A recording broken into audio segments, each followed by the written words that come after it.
We know that it is through actually mining the assets of our communities, all of us coming together, understanding it's our shared responsibility, providing services and supports from all of those systems, from housing to food, to mental health services, to healthcare. All of those services we know our students need so they can learn. That's what they're doing here.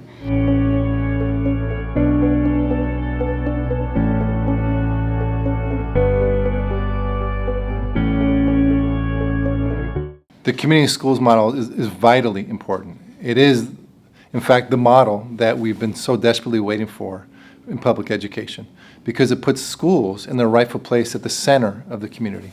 Our parents, our community, our educators have been crying out for a model that really takes into account all of what our students need and our educators need. Our students need resources. Our parents need resources.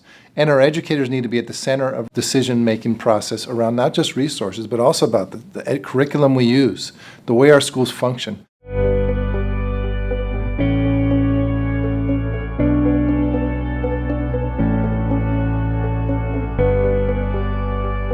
CTA is creating a network of support for local associations in California's Community School Initiative.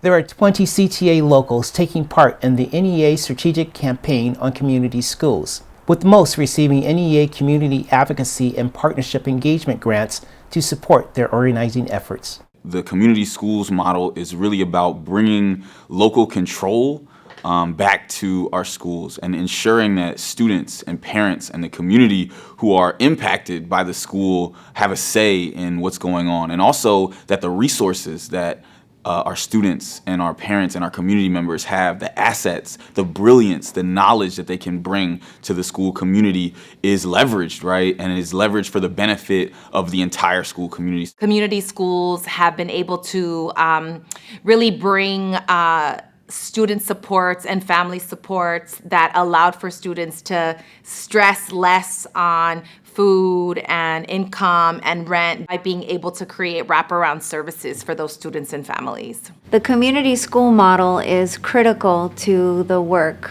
of supporting our immigrant and low-income families. So we have to do a lot of outreach, a lot of talking, a lot of listening, a lot of being visible. You have to be out there, out in front of the school, talking to people every day, letting them see your face, letting them know that you're there for them. Building that trust in those relationships is really crucial to that. We've taken the time as leaders to go out into the community and build some relationships with community groups, with parent groups, and then bring them all together. Our union office now, for the first time that I've seen ever, has regular meetings with parents, with students, community members, teachers, all together discussing the issues that are important to them and how we can find solutions. The community school model really gets the parents to have an authentic voice in the education. The parent, the important work we're doing as parents and giving,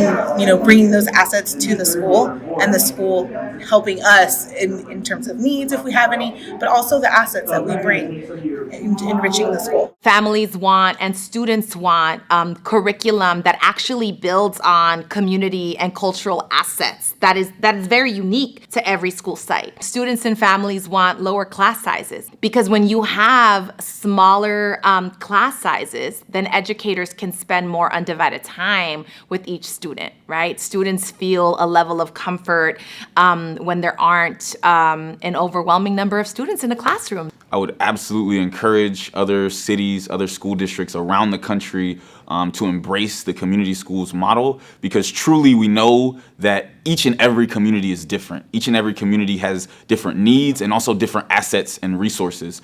And for schools to really be able to impact students and parents and families in the ways that we know that they can and they should, they need to first be including those students and parents and families and educators in the school community, in leadership, in decision making, and in deciding how schools are run. As a parent, I'm invested, and as a community, we're invested. We want our kids to be successful, and so he's engaged in school. He does well. His friends, they're all building off of that same energy of us all being involved and invested. all of our students, regardless of where they live, especially those of color, our BIPOC students, and the ones in lower socioeconomics, have what they need to be successful. Because that is the way that we can, as educators, help lift them out of their situations.